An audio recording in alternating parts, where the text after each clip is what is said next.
Let's blow this up.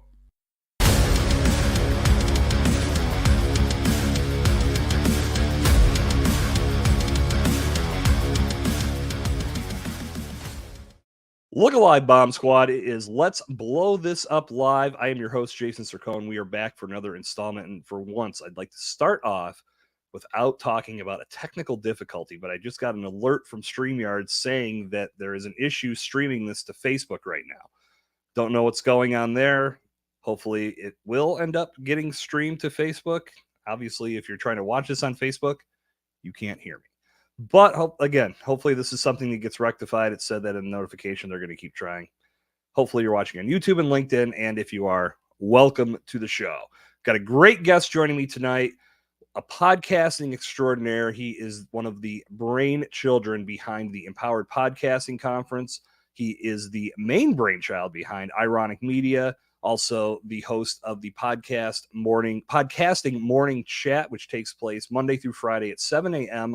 on Clubhouse, and then is transformed into a podcast that you can consume on your favorite podcast apps. A genius move, if I do say so myself. So allow me, without further ado, to welcome Mr. Marc Ronick to the stage. What's up, Marc? What's up, Jason? Good to be here. Good to finally do this with you. We've known each other for a few years now, and we've never sat down to do a one-on-one podcast before. It really hit me this week, and I know I brought that up in the morning chat. Yeah. How in the hell did we go this long? Yeah. Without putting at least one type of collaborative podcast episode together. It's kind of off-brand. You know, and I have a question for you to kick off your show. Yeah, let's do it. I've been wondering, I think I know, and I want to see if I'm right. Who is the voice that says, "Let's blow this up"?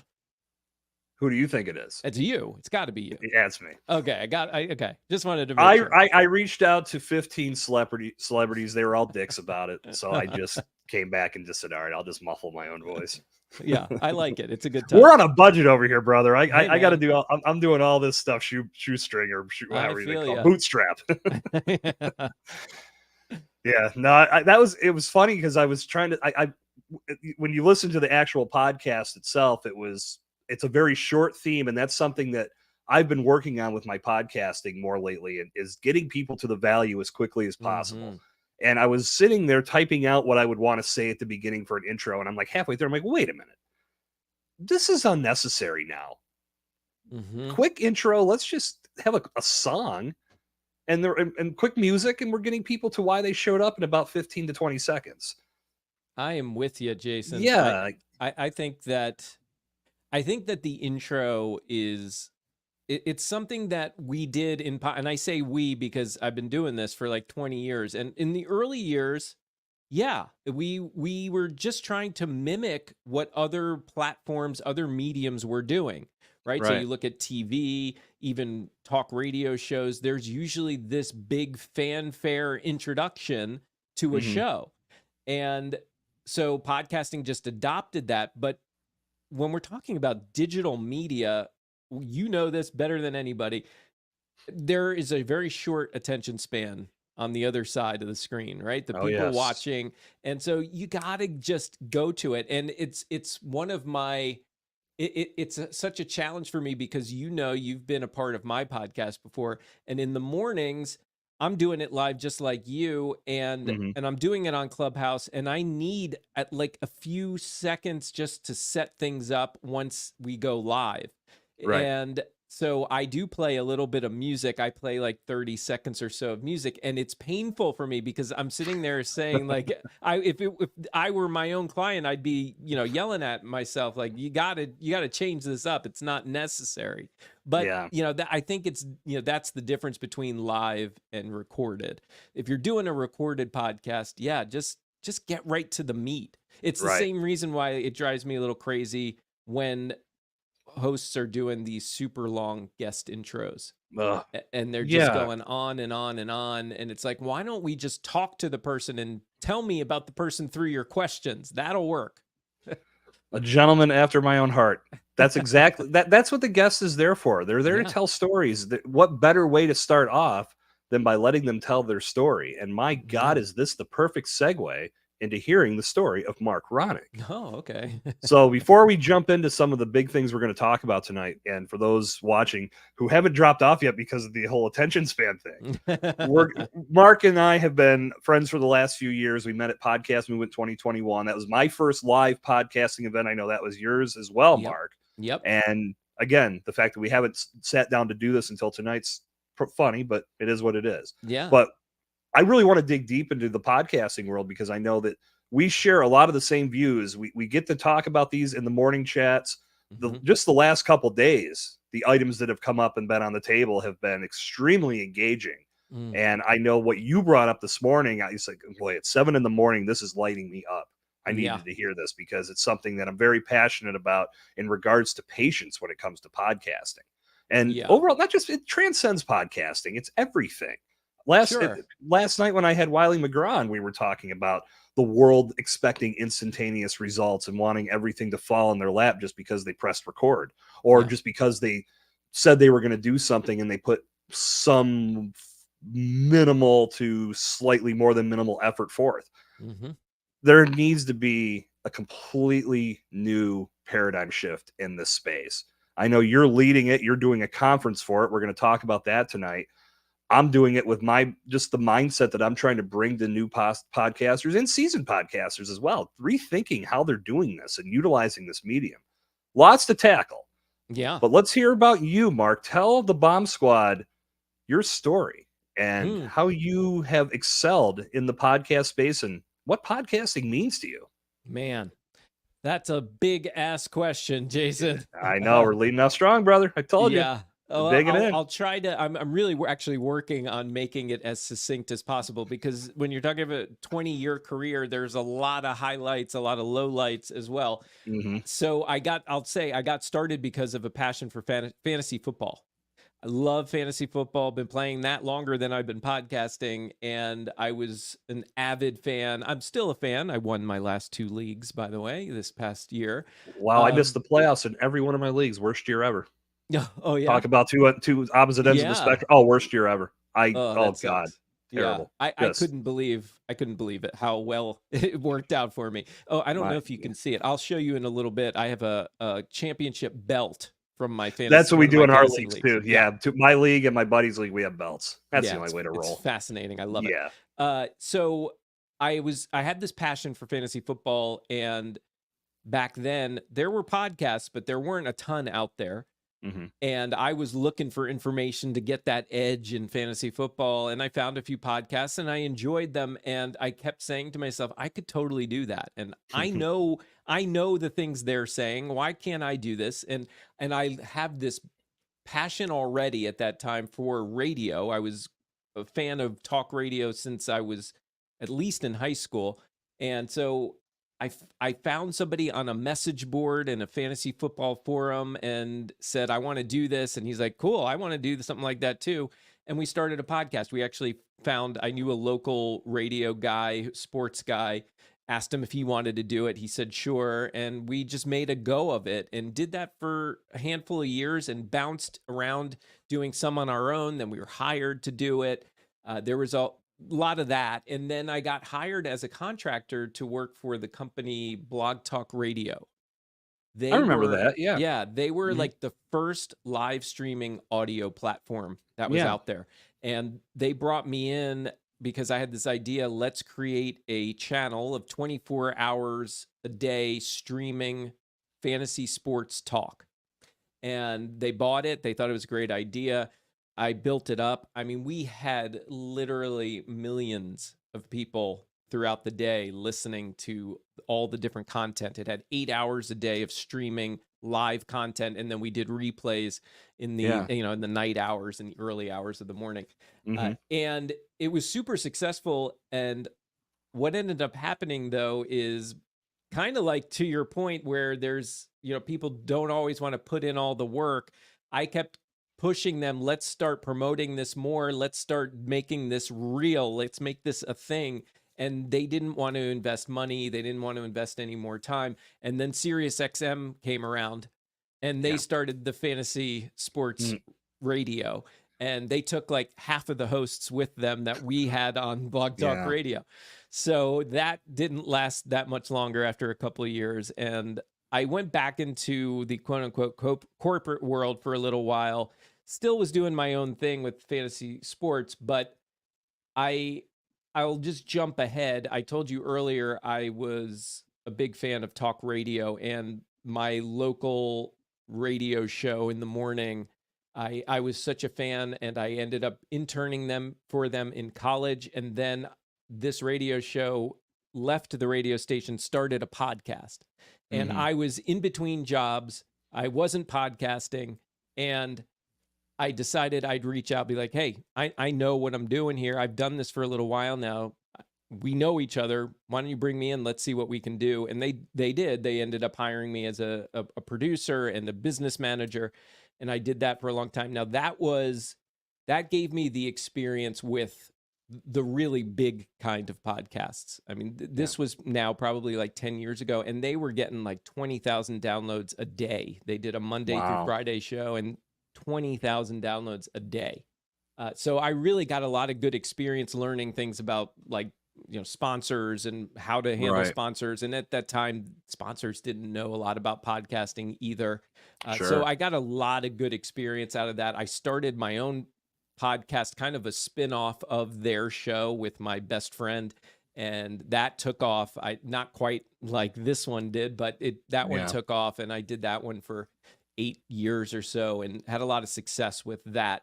And then again, I'm going to skip a little bit, but I ended up trying to start a podcast network, and it just didn't work. I mean, we had some success, but it just in the long run didn't work out. So I ended up back in the regular world, not working for myself. And I worked for a TV show and as a TV producer, and did that for like 5 years. And really by year 3, I knew it just wasn't for me. And I knew I was missing podcasting. And so I ended up starting Ironic Media right before 2020, right before the pandemic. And I had a handful of customers. Actually, it was just 3 different people that I knew would be great at podcasting. And I just wanted the experience. I wanted to have the company have its first few clients. So I just offered to do it for free for them. And then all 3 of them, we scheduled to launch in March. And then the pandemic hit. And which ended up, at first I didn't know what to make of that, but it ended up being a blessing in disguise because so many people were stranded at home looking for stuff to do and turning to me and others to help them get their podcast started. So it really catapulted my business, and been doing it ever since. And I've spawned all sorts of different things out of it, from the podcasting morning chat to this conference, Empowered Podcasting, coming up, and several other projects like Next Gen Podcaster, which is a whole community for podcasters to learn about AI and how to work it into their processes and procedures. So that's somewhat of the abbreviated version. Well, it's a phenomenal work on it. No, that's good. It's a phenomenal story. We've got nothing but time, brother. This is my show. I'm paying for the airtime. It's all good. I want to go back though, but you said, so this really all started 20 years ago, you said, roughly, give or take? Yeah, maybe 18, 19 years ago, something like that. Pretty much almost at the beginning point of podcasting. Just about, yeah. So in essence, you're one of the pioneers in the podcast space to some degree. So, yeah. I mean, podcasting probably was around 3 years maybe at that point. So yeah, I guess so. Yeah. It's crazy to think how far it's come. I mean, I remember getting an iPod in 2005, 2006. I can't remember the exact time frame that I bought that iPod, but I remember seeing the word podcasts when I pulled up the menu and said, what the hell is a podcast? And then when you clicked on it, of course, there was nothing there. Learned years later, I just ignored. I'm like, all right, well, maybe this is just something that comes later. I don't know. Right. Learned years later that you pull them off the internet and upload them onto your iPod like you would music from iTunes. And I'm like you, Mark. I'm a very big fan of talk radio. I always loved listening to Howard Stern and Opie and Anthony and a lot of those morning shows that spent more time talking than they did playing music. Yeah. And I did radio in college. We have a similar path, but yours is much, I think yours has more Yours is the 4-lane path. I'm just on the little skinny path. But Okay. but when Yeah, I but was you in know what? I always wanted to do college radio and never had the balls to do it. really, So yeah, so I man, respect that portion of your career for sure. it wasn't even really that big of a station. I went to Pitt Bradford, and they had an on-campus station. The signal maybe got 2 miles off campus. And the good thing was, obviously, I was able to build somewhat of a fan base on campus because Hmm. I would bring in my friends. I'd bring in people. It was almost like what Rogan started doing with his podcast. I'd have friends in the studio. We'd be Sure. talking about a lot of different things. I'd have people that played sports, the athletes would come in. We'd talk about their teams and things that were going on. I was trying to make it a variety type of show, and then of course Yeah. play music and really just try to come into my own with it. And looking back on it, there's probably even more that I could have done with it, because at the time I don't think I was taking it as seriously as I could have. I loved it, Okay. and even had that thought of maybe this is going to be what I pursue as I go through, or once I get out of college. But Hmm. the fact that it didn't go further, like the one big thing that I loved was it reached my mom's office, and when my show was on, she said they'd always put it on in her office. So That's at cool. least I was getting that type of publicity, whatever you But want to does make your of mom that. listen to your podcast? She does not to my knowledge. My Ah. dad had told me for the world premiere of Let's Blow This Up Live, he was trying to get the YouTube feed up on his TV, and he couldn't find the link. Ah. So, and I felt bad. I was like, I wish I would have made this link more accessible. He's like, yeah, I really wanted to show your mom. He watched it on his phone, and he That's said cool. he showed her a little bit of it. But That's cool. yeah, hopefully we can, again, we're not on Facebook tonight. Apparently this isn't going to happen. So one of these nights, this show is just going to go off without a hitch. I can't Yep. wait for it. It's It going to be a will good time. at some point. Like I said to you in the chat yesterday, though, we're young, we're new. I'd rather get the kinks out now, Heck yeah. and we'll continue to grow and get better. But I mean, I can't Right. control the fact I had it set up for Facebook, and it's still telling me that it's not going there. So Isn't it oh, funny how our weird. minds work when it comes to, it's starting something new? And I talked a little bit about this with you on the morning chat. The fact that we have this fear, or even this perfectionism when we first start our podcast. A lot of podcasters, it has to be perfect, and a lot of Mhm. them won't press record on that first podcast because they're so afraid it's not going to be polished and perfect for Yeah. the world to consume. Yet most of the time, those first few episodes, nobody ended up listening to. Right? It's Right. once you've built up the momentum, you've built up the experience, you are putting now on a polished show. Those are the ones that most people are coming to hear first. I'm Yeah. sure they're going to go back. A lot of people, if they're fans of your show, they'll go back to the older episodes. But at that point, they don't care. Right? They're enjoying your show. So I just think it's funny how we think sometimes. It's like we hesitate and fear the start because of what people may perceive it as. But really, it's once we've gained all that experience, that's when people start noticing and watching, right? Yep. You're It's funny 100% how we right. work. Yeah. No, you're right. And it's funny because I think a lot of people that may have thought about starting a podcast, or maybe to this moment as we speak, had that thought in their mind, honestly think that they're not going to be good enough. Right. To which I always say, if I wish my first ever podcast was still on the internet, because I took that whole show down. That was such a debacle. It was such a shit show. But I always look back on it with fondness, because for one thing, me and my best friend, when we started that show, we didn't really put a lot of planning into it. It was almost like we didn't have enough time to talk ourselves out of doing it. Yeah. We just jumped in the pool and said, let's figure out how to swim while we're in here. And that was a lot of the motivation for me. It was, I know I've told this story. It was started out of spite, because I wanted to prove that I was better at this than this other guy who had been podcasting for years. It was a dumb move. Yeah. At least in mindset, it was dumb. Yeah. But what it did was bring me into the medium, and I went, whoa, this was this. I'm drawing a lot of parallels to what I did in radio, and that never panned out the way I wanted it to. But here I am with a lot of control over where this can go. But I also had to be very self-aware and tell myself, dude, you got work to do. You're not good at this yet. But that's okay. There's nothing wrong with that. No. Everybody starts off the way they start off. And I would venture to guess that most people are not bringing a professional radio background to their first podcast. Right. That should never be something that holds you back. You should be thinking about the message that you have, the story you want to tell, and understand that there's an audience out there, even if it's a few people right now. That's great. That's a few people that you get to impact.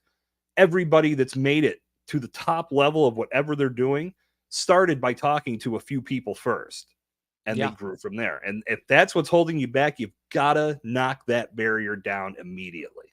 Yeah. And I think that's where sometimes bringing in people like you or me, to help them through that, right? Because it can be really scary to try that for your first time, to really hit record on that, especially when you have no experience. So having somebody to work with or collaborate with, really, that's always been the way that it's worked best for me with whatever I'm doing, because I can get pretty intimidated easily with a brand new project that I've never experienced before. And so where do I go? I'll immediately go and find somebody who's been there, done that, and collaborate and get as much information out of them or help from them as I can. And that's incredibly smart. I think it proves the fact that there's always going to be people that have done it before you. And I had interviewed a gentleman on one of my past podcasts who had talked about the fact, how some people say they can't help someone else until they make it to that top level. They have it in their minds that no one's going to pay any attention to what I had to say until I reach level 10. But right now I'm only at level 6. Well, at some point in that journey on that timeline, there is somebody that's still at level 1, level 2, level 3, level 4, and level 5 who would love to get to level 6. And you've gotten there. So you've got the keys to that part of the kingdom. Why hide that? Talk to those people. Give them motivation to get to that point. And in doing that, that's going to push you forward. So you keep leveling up. But if you keep yourself hidden behind closed doors, no microphone, no camera, unable to bring this message to the world because you feel like you haven't arrived yet, well, no, you haven't, because you're not allowing yourself to arrive. Yeah, right. I can't help what I keep thinking as you're sharing this is the whole idea that one of the first things you said during this part of the conversation is that people have this fear, oh, I'm not good enough. And what keeps going through my head is, there are people that may not ever be good enough, right? Like they may not have those skills and they may never feel comfortable doing it. I still think it's important to give it a try if it's calling to you. And that leads me into something that we've been talking about. It's sometimes maybe we all aren't cut out for podcasting, and yet we see the value. So maybe we go into it as a one-time project. It's not a week to week to week to month to year to year trying to just grind out new episodes. And this, I think, is a strategy even for people who do have experience, but maybe don't have the time for that kind of grind. Do one season. If you're an entrepreneur and you want to showcase yourself and showcase your business and your abilities and your knowledge, do a season of podcasts, and you can make a season at any number of episodes you want. It could be 3, it could be 500, but I think 500 would kind of defeat the point, but I think you know where I'm going with it. Absolutely. Find a sweet spot that you're comfortable with and make those the best damn episodes you can possibly make. And then rest on that, right? Focus on that and repurpose the content. Put out all sorts of clips, scattered throughout the year. And if you still are into it, and if you've got this bug that you want to do more, well, now you've got some experience under your belt. It's not as scary. Go ahead and do another season and see how that goes. But I just think that, quite frankly, the industry people out here in podcast land, I think, are so focused on drilling in these tips and tricks of be consistent. You got to do it every week. You can't take a break. All these things that, sure, if we all had all the time and money in the world, maybe we would give it a shot. But that's just not realistic for so many people, especially the entrepreneurs. They're especially, a lot of them are solopreneurs and they don't have the capacity, but they're being told you got to have a podcast because it's going to make your business flourish, and you've got to do it every week. And by every week, It's not put out a podcast every week. It's, yeah, put out that podcast, but then it's everything every single day leading up to that. And then after that, to promote it, to produce it. It's a whole grind. And I don't think it's fair that the industry people out there are pushing these entrepreneurs and coaches and what have you to do a podcast all the time. It just doesn't make sense. And the numbers reflect that. I got to ask, were you listening to episode 8 of season 1 of Let's Blow This Up, or were you reading my website before we went live? Because you're speaking my language. This is the exact reason why I built the Bombtrack Media business model the way I did. Mm-hmm. The one factor that no one is taking into consideration is time. Consistency is great. Being there every week is great. Being there twice a week is great. I don't know if you were standing next to me when we were at Podcast Movement, but I'm not going to bring up the name because he's a very successful podcaster, and I have nothing against him. I've learned a lot from him, but this advice just lit me up in a bad way. He was on stage answering questions, and someone asked about building up their show and getting like this. I need to get more out of it. I want to do more. And his first question was, how many episodes do you release per week? And she responded 2. And without even batting an eye, says you need to do 3. And I'm standing there. I'm like, how can you just say that without context? What if this person was already on the verge of burnout, feeling like they're doing everything they can just to get those 2 out? And now you're saying, well, you're not going to succeed until you give them 3. I've told that story several times because it absolutely blew my mind without knowing what that person's going through. And you're right, with business owners having a ton of responsibilities on their plate, podcasting serves as a tremendous vehicle for your marketing efforts. It can do so much for communication, for connection, for generating leads. Based on how you want to position it within your brand, it could be your primary source of marketing content. Yeah. But if you are hamstrung by trying to be there repeatedly, coming up with new content once a week, twice a week, because some guru on Instagram told you to do that in a minute-long reel, you're not taking in the most important points first. And that is, how much time do I have to dedicate to this? Am I truly building a resource that serves my brand? Or am I just putting a podcast out there because I want to put a podcast out there? If you're putting content out there just for the hell of it, that's not helping anybody. You want your podcast to serve as a resource that if someone finds you through the podcast, they're already selling themselves on you helping them solve a problem. They can pick up the phone and say, I heard all of your podcast content, I'm in. Or if they find you through another means, and maybe they're not ready to make a buying decision yet, or they want to think about it, or they want to learn more, no problem, Mr. or Mrs. Customer. Go check out season 1 of our podcast. We talk about everything that you're dealing with right now. Go listen to that. Let's touch base in a week or 2. Now you've got a place that you can send people, and you're not constantly trying to sit in front of your computer and come up with content just for the hell of it.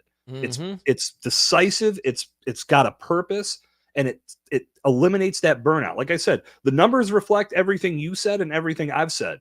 The podcast numbers are shit because so many people have this grand image in their mind of what their podcast is going to do. But then I said this morning, when the work begins, all of a sudden, a little bit of air comes out of the balloon. It's like, oh my God, all this work for not a lot of return on the front end.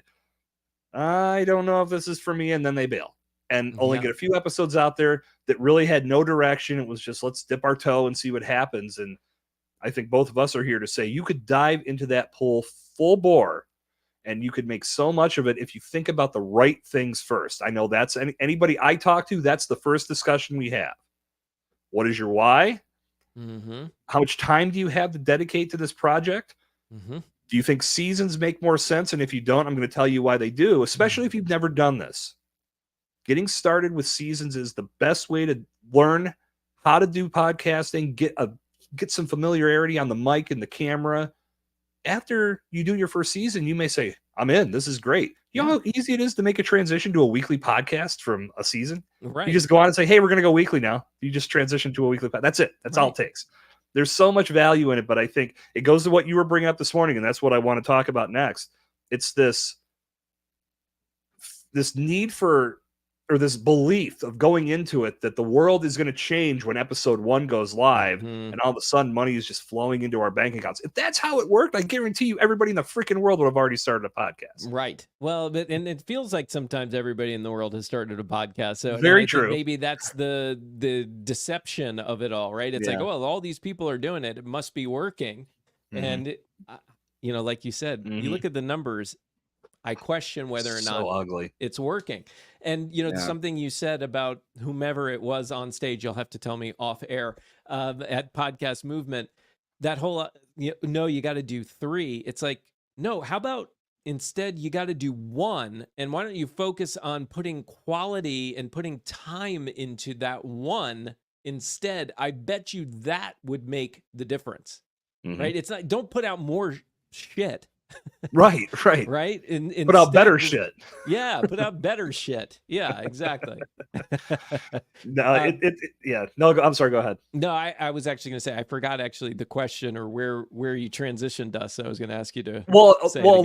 A lot of this belief of podcasting being this. Okay, I'm coming into this. I'm starting it. Like again, if we get past that first hurdle, maybe we're listening to the guru's advice, whatever. But we do decide to move into this project. Like you said this morning, a lot of people have these unrealistic expectations. Yeah. And it can be a real mind effort. Yeah. How did they get to this point? Who was telling them that this is what happens?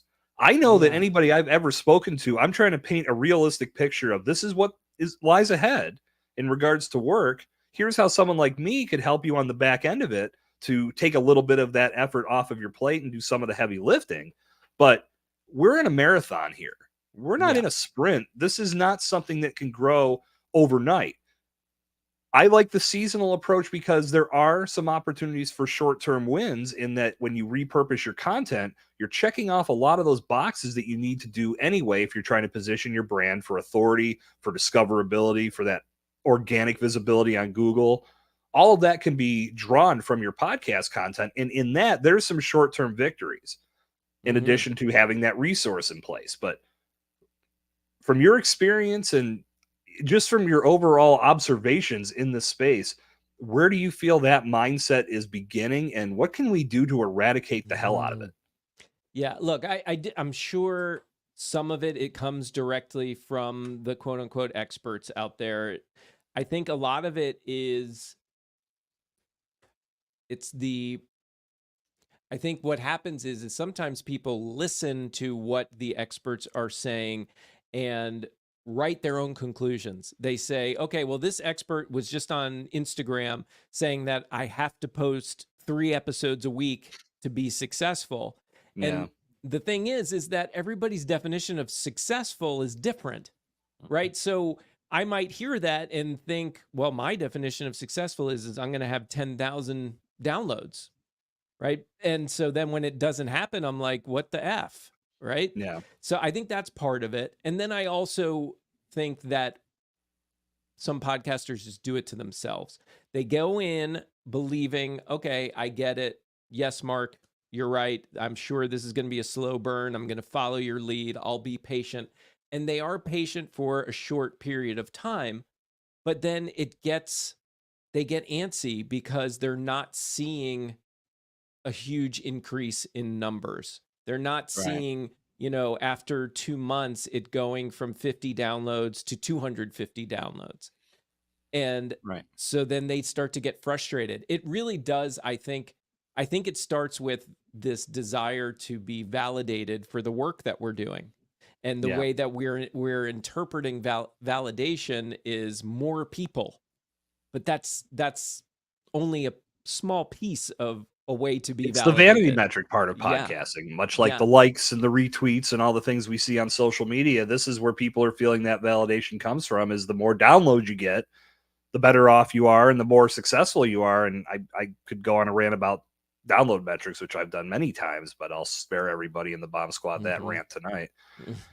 It's crazy to believe that you have an idea when you start a podcast. It's typically where it begins. Hey, I know a lot about this subject. I feel I could talk about this very intelligently.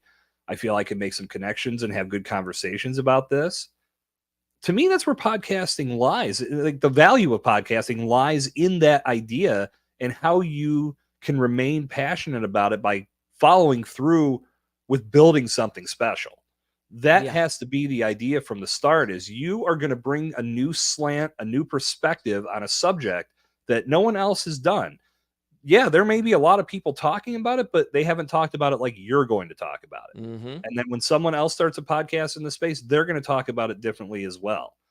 But you're going to attract the right people simply by bringing them good value, having good conversations, and above all, staying consistent in the message, or staying consistent in the mission that you put in place to bring something special to the world.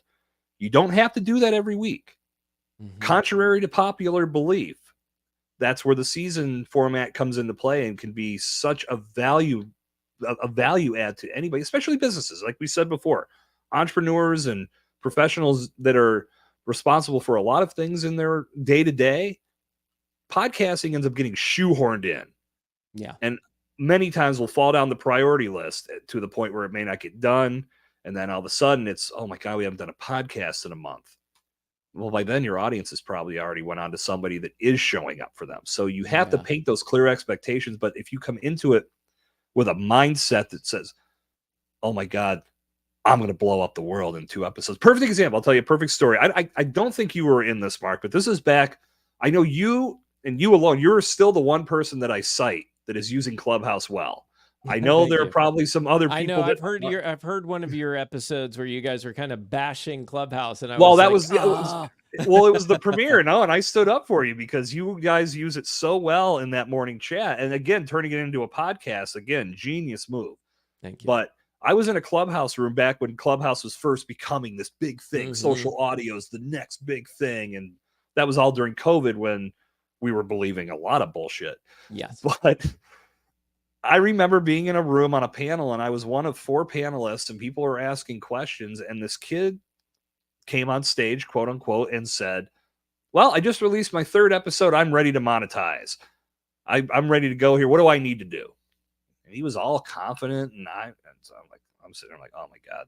Hopefully everybody else on the panel has some, words of wisdom to bring him down a couple pegs.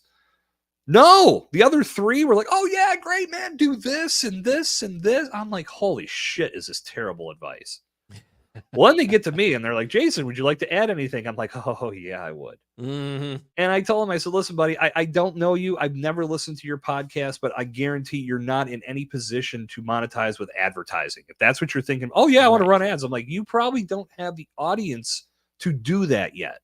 You're going to do more damage to your podcast by peppering your new show with a bunch of advertisements for things that have no bearing or no significance on your content, just to make a few cents. You need to focus on the quality of your content. You need to focus on getting really good at what you do. Once you start to see that audience grow, then you can start looking at the sponsorships, because they're going to start looking at you too. But keep your focus on being really good, and you're going to get there.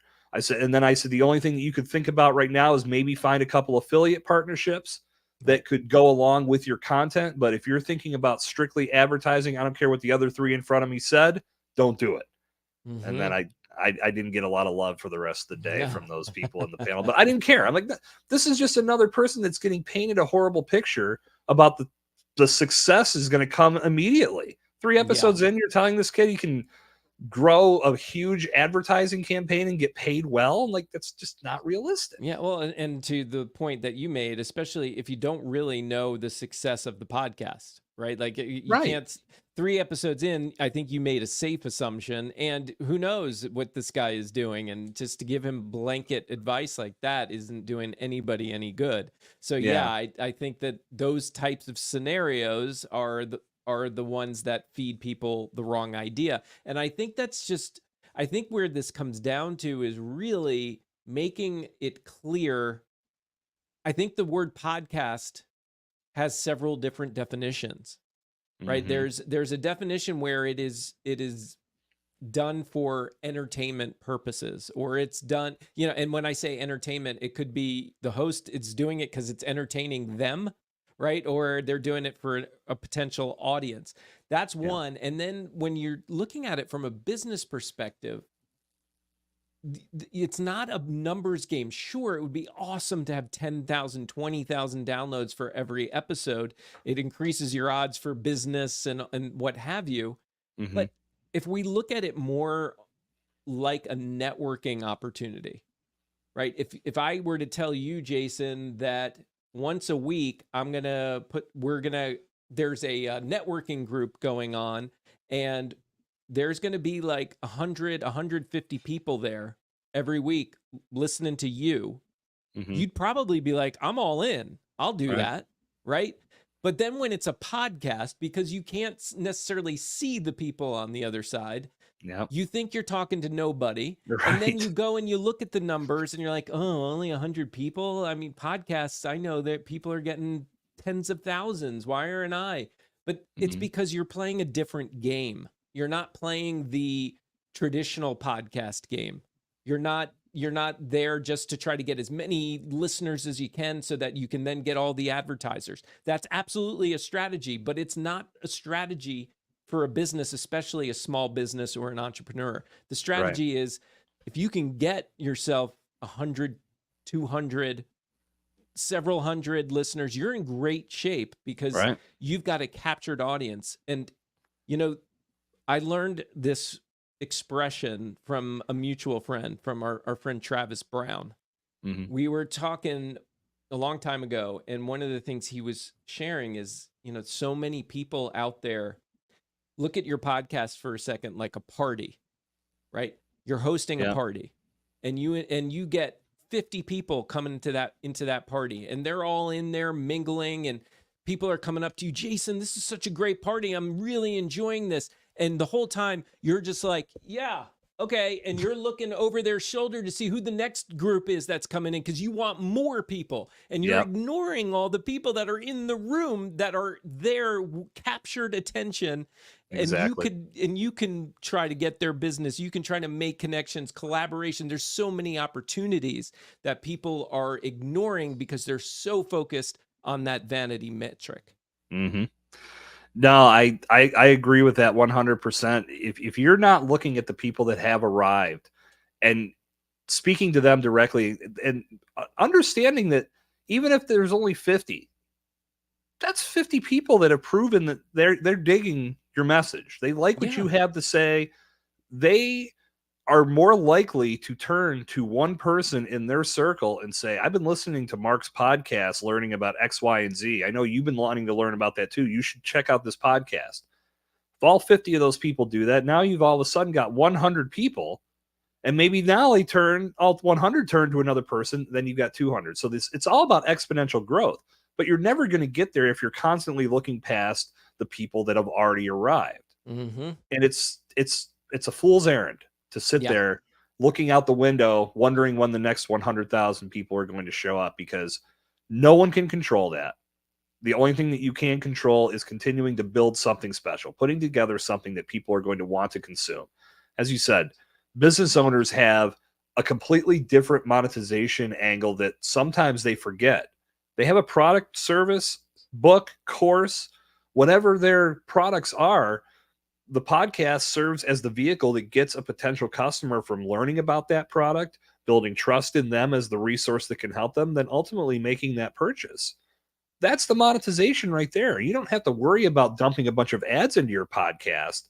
Mm-hmm. Sell more of your products, sell more of your service, bring in more clients, grow that community, and there's your growth. There's your monetization. That in itself is going to pay for your podcast in spades. In numerous ways. Yeah.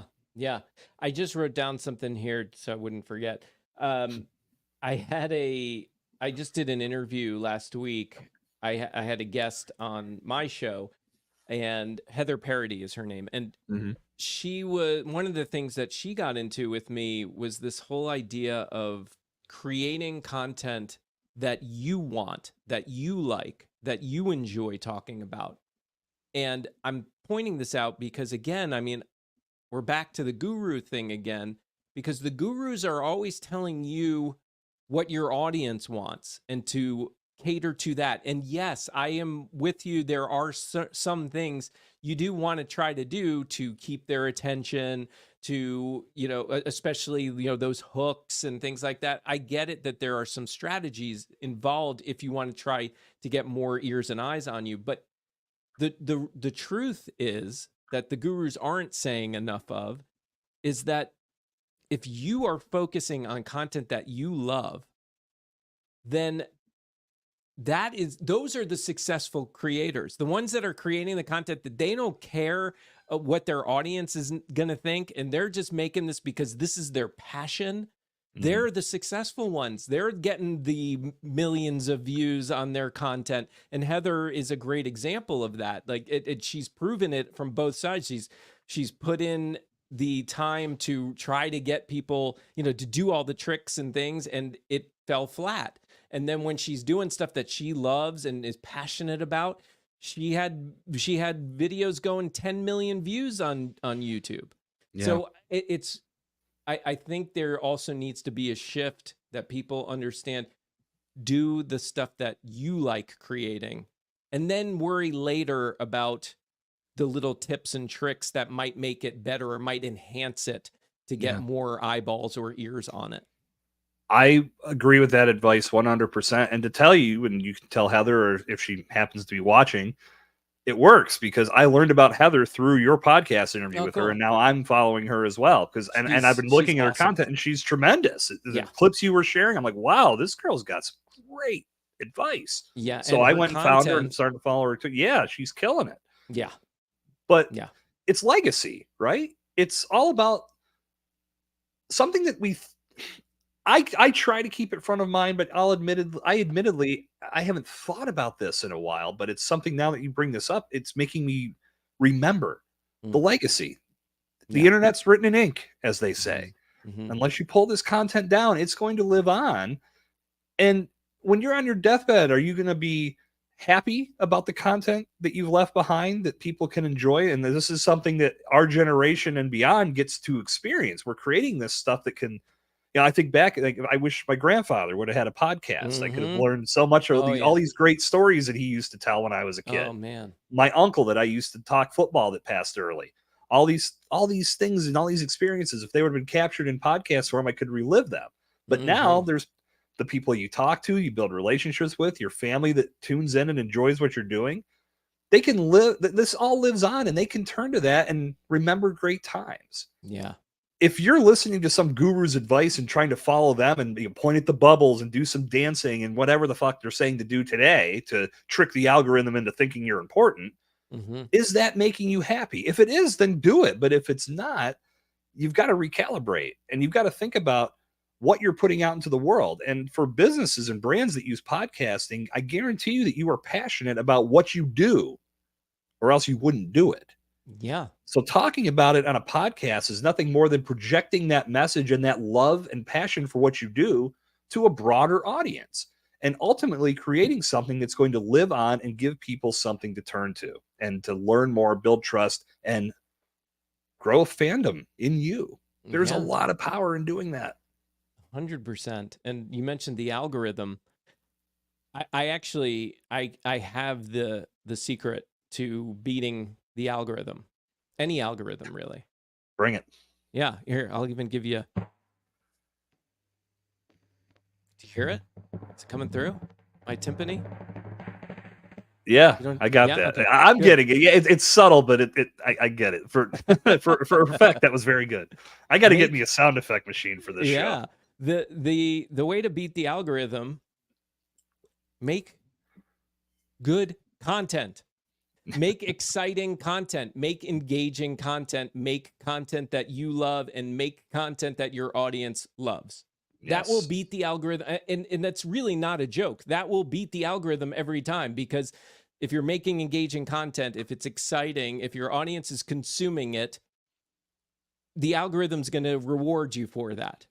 Right. So I trust me, I've had my struggles and my battles with the algorithm, and I am now at a point where I don't give an F about the algorithm anymore. I just want to make content that I enjoy. Oh, thanks, Jay. Yeah, no, I know it's funny because Jay and I have talked about this too. It's you've got to enjoy what you're doing. And that's a big part of it. In creating content that you love, that's going to project in how that content comes off in the end. Yeah. Bingo. Do it for the people. Do it for your community. Do it for your audience. I think about this all the time because I've backed off a lot of social media content right now. Mm-hmm. And I put my focus back into where I care. And that's right here.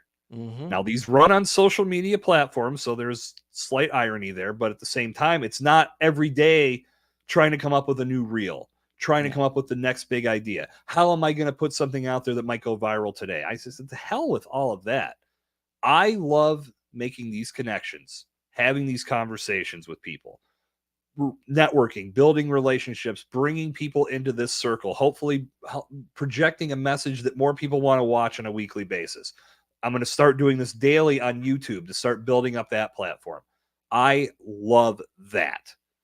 I have fun creating content in that way. Now, there are some people that probably do it a different way, and that's what they love, and that's fine. As long as you love the process. Sound like Mike Tomlin right now, but if you love the process, that is going to carry you, and it's going to keep you motivated to build something special. I keep coming back to that message tonight.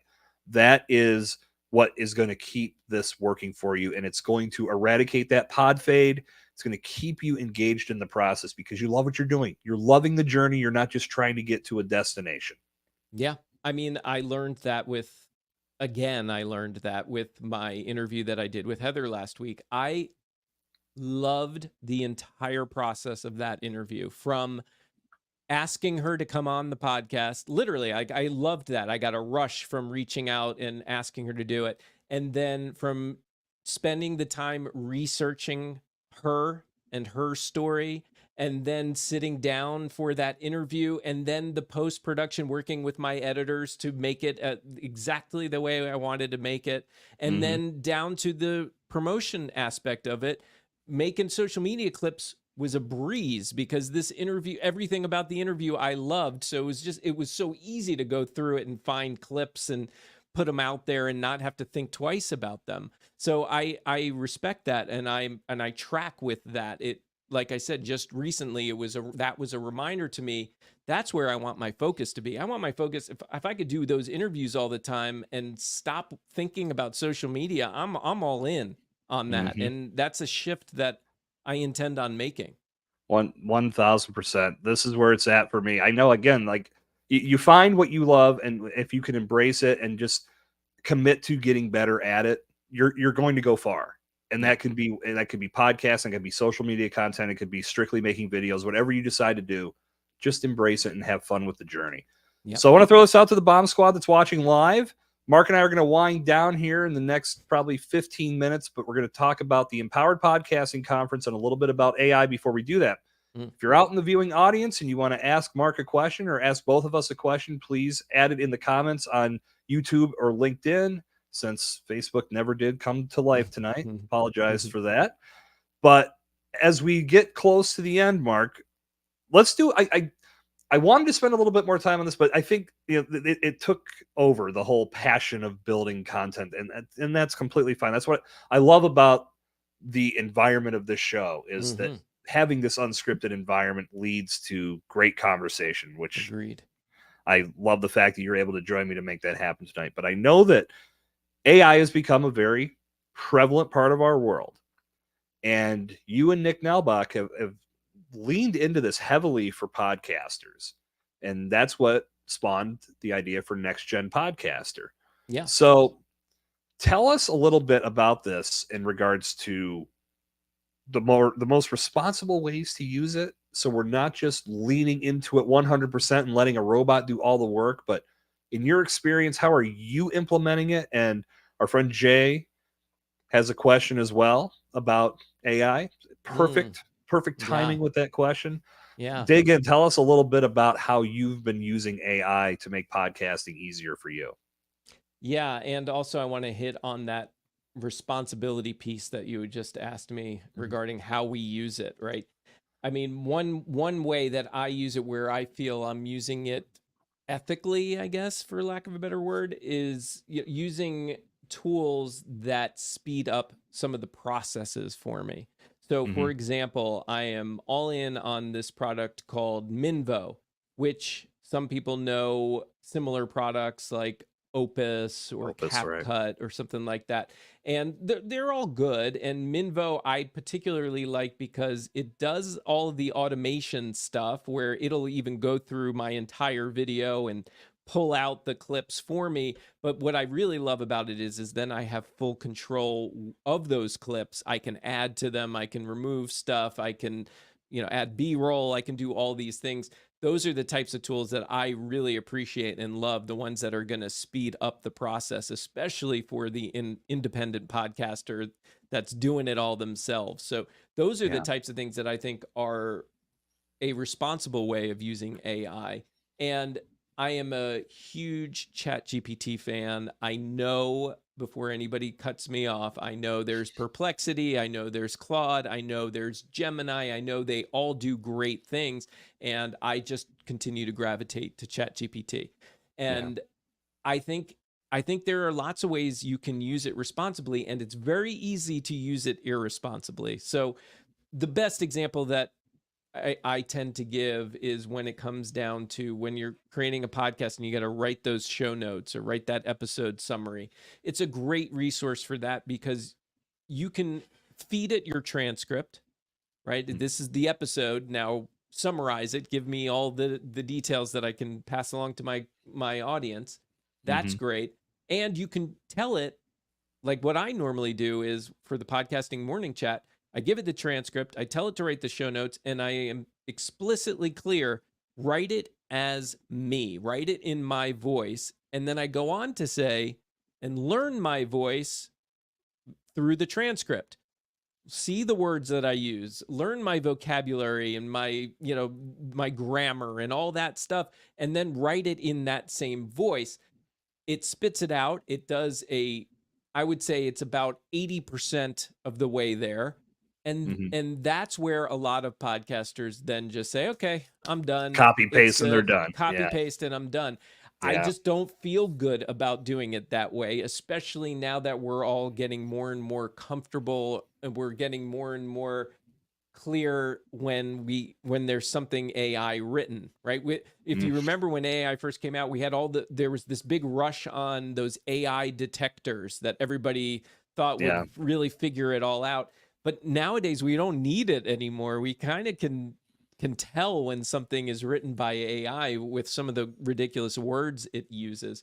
So I like to go in there and clean it up, make sure that it is really speaking it in my voice. And I'm also usually tweaking it too. Like it's not always perfectly accurate. So I like to inject some of myself into that.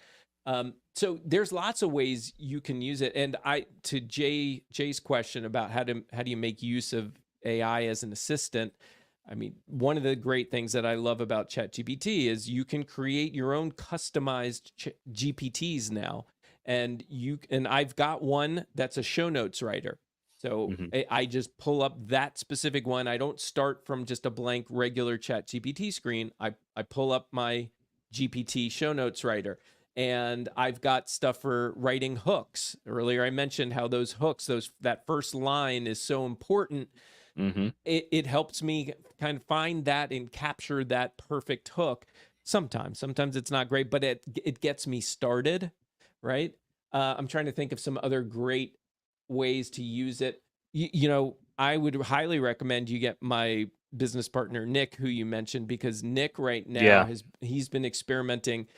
He's made a almost fully automated podcast, including the host. The voice is AI generated. Yeah, that's crazy. And he's being very clear. Like if he were doing that and just saying, okay, this is my podcast, and not revealing that, look, this is an experiment. And that is what it is. He's doing this so that we can learn what ways that we can use AI responsibly, ethically, and really to push it to its limit, see how much of it can actually do it for him.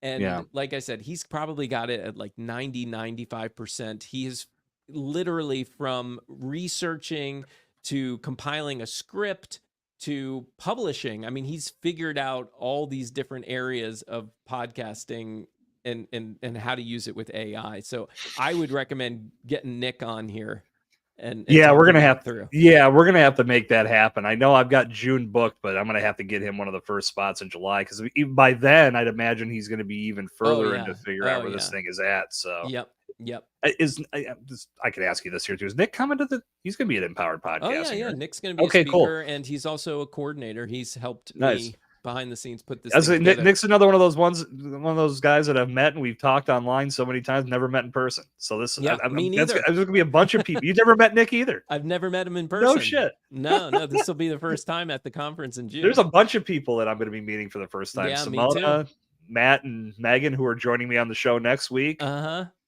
Matt and Megan are gonna. That's cool. I've talked to Matt a couple times. I've never talked to Megan. We've connected. Okay. We've just never started a conversation. So I figured met we'll the wait both one of more them. week and we'll do it right here. It's gonna be I fun. met the both of them in person a few weeks ago in You Charlotte. guys just did a meetup in Charlotte, Yeah. right? Yeah. How did that Yeah. go? We'll talk about that because I thought that was pretty cool. Did you put that together yourself, or was that something? Yeah, that I mean, someone Megan else... definitely helped me because she's in the Charlotte area, and Riverside FM, Riverside was a sponsor, so they paid for the first round of drinks for everybody. They sent over some swag, and yeah, it was great. It was great to start meeting people in the Charlotte community before the big event at the end of June.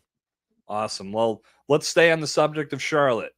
Yeah. June 28th through June 30th, the Empowered Podcasting Conference goes down in Charlotte, North Carolina. Obviously, Mark's going to be there as one of the spearheads getting this thing together. I will be in the house and doing a little emceeing, doing a little speaking on the stage as well. Mhm. And as I said, getting the opportunity to get to meet so many people is going to, that's why I love these things. I know going to Podcast Movement in 2021, that was the biggest takeaway, was the fact that I made some new friends, met people that were just faces on a screen until we actually got to sit down and have some conversations and be real people. That's one of the biggest value points I take, but we're a month away as of today, as of yesterday. So what can people expect? I'm going to share a QR code here at the end. So folks, if you want to check out this conference, highly recommend you jump over to the website. I do know, and just being slightly connected to the planning process, these guys are working their asses off to put on something special. And I know this was motivated by bringing a different feel of a conference to the world. So give us some insight into what inspired the Empowered Podcasting Conference, and when folks buy a ticket, what can they expect? I think what inspired it was, I guess, similar to my backstory, right? It was, I think I can do that, right? Like I saw these conferences, and I think that there was this, and it was, I'm 99% certain this was self-imposed, but I think I felt a little out of place, a little like I didn't belong in certain situations, right? Like I felt like there were circles and cliques and things like that going on at certain conventions. And also I felt like at some conventions, if you're not in with the clique, it's going to be a lot more challenging to get on a stage. And I have been on a lot of stages since we were there in 2021, but it always felt like a struggle to me. And I find that when I'm in those situations, I just say, you know what, I'll just create it myself.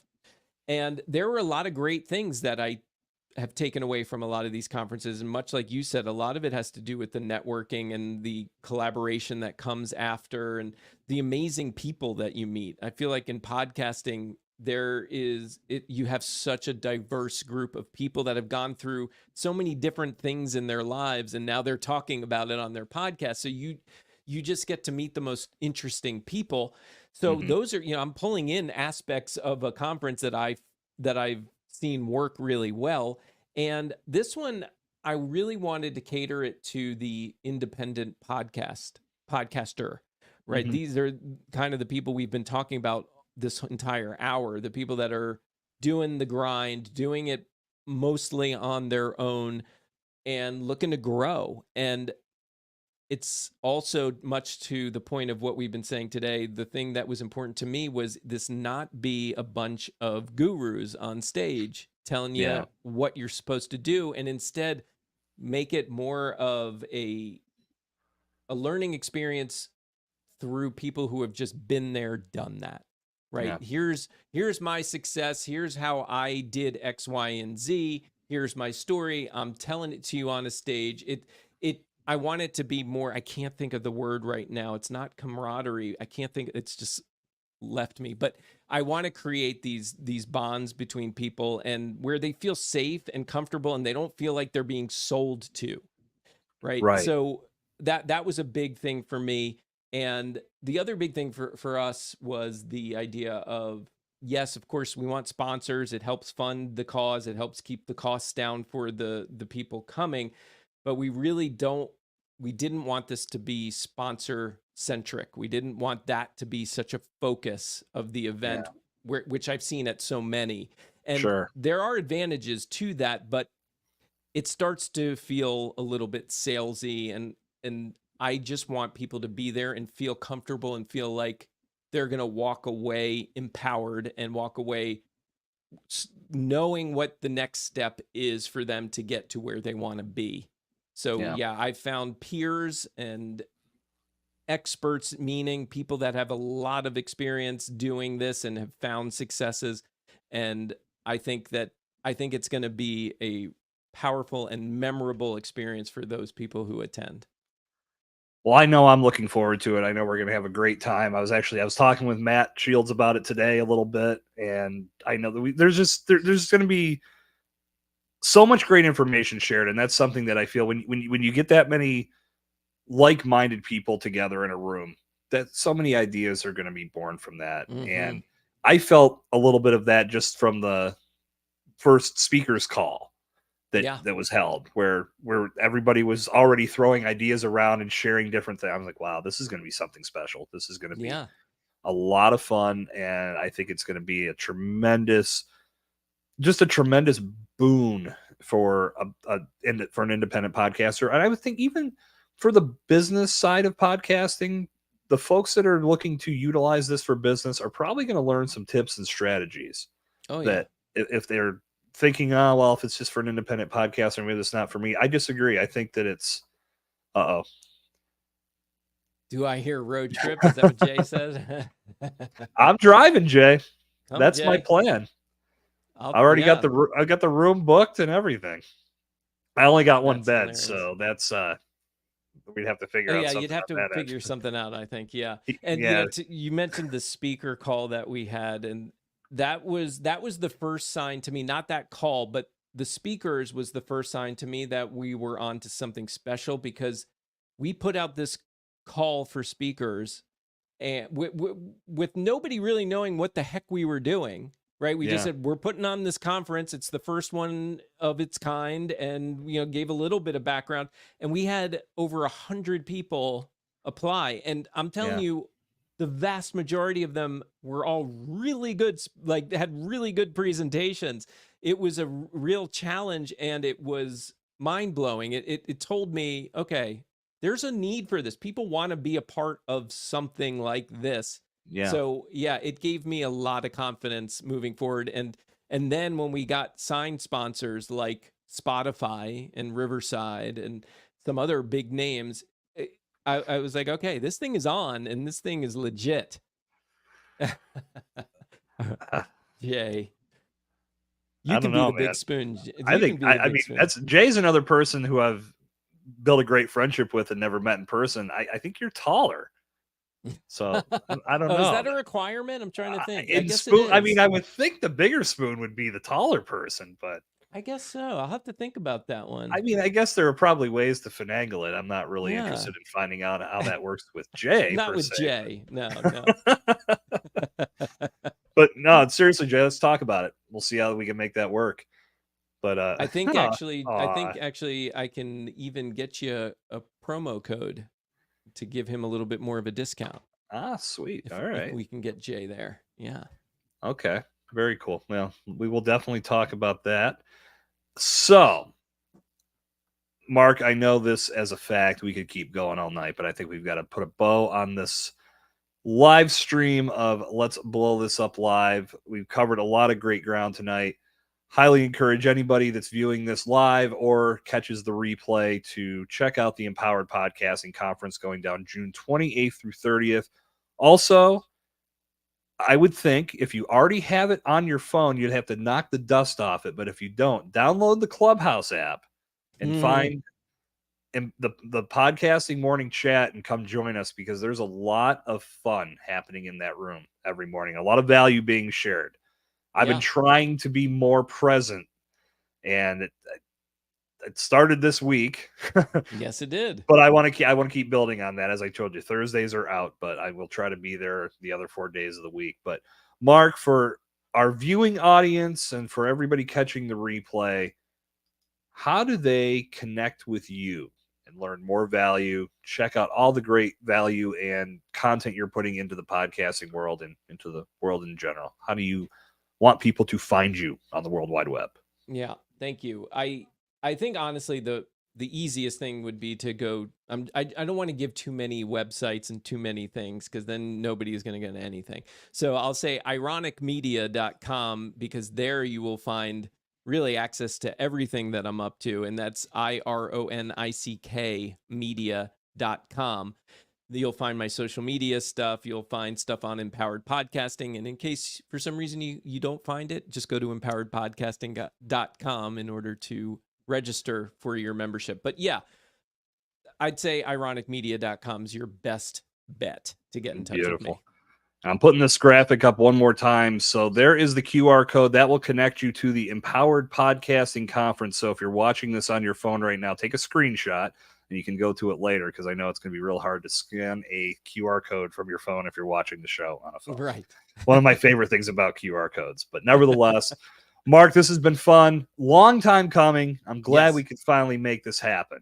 Yeah. And now look, Jason, we're also co-hosts now in the mornings. Look at that. Look at that. I mean, it's all kismet. It just came together in one week. It took a minute to come together. Sometimes life takes a minute, right? Yeah. But yeah, we'll have to keep building on that. I've got an idea to run by you as soon as we sign off here. I'll see what you want to do with that. Cool. But for the viewing audience and the Bomb Squad, thank you so much for being here. If you're catching this on replay, we are live every Wednesday at 8:00 p.m. Eastern here on StreamYard, which actually you wouldn't know that. Bombtrackmedia.com/live goes to LinkedIn, YouTube, and normally Facebook, but for whatever reason, Facebook took the night off. I apologize to that for all my Facebook friends that were waiting for the show. We're going to make it work again. I swear to God, one of these is going to go off without a hitch, like I said. But if you're not following any of these platforms, please take a moment to click the like button, click the follow button, click the bell if you're on YouTube, so you get a notification when these videos are going live. As I said, I'm going to be doing more live streaming on YouTube, so you're going to want to be a part of that. Please don't be a dick about this. So we're going to sign off for this evening. I'll be back next week. As I said, Megan and Matt Shields of Chime House Media will be in the house. We're going to talk more podcasting, but they bring some very interesting angles to it, because what they do is help podcasters grow through paid advertising. They're helping Empowered Podcasting. They're helping us with that. I mean, just from the little that I've gained from listening to Megan on Simona's show and just seeing what they're putting out there, I'm learning more, and I'm waiting to just dive in and take a crash course from them, because I know there's so much value that they have to give, and they're going to provide some of that when they join me next week on Let's Blow This Up Live. So make sure you put it in your calendar. I'll have the preview out for that tomorrow. And to our viewing audience, and first to Mark, thank you again for being here tonight. Sir. And everybody that tuned in live, thank you very much. My name is Jason Sircone, and Jay says this was awesome. Jay, you're awesome. Thank you for being here and hanging out with us tonight. My name is Jason Sircone. This has been Let's Blow This Up Live, and until our paths cross again, stay explosive. We'll see you next time. Where is Mike? There it is.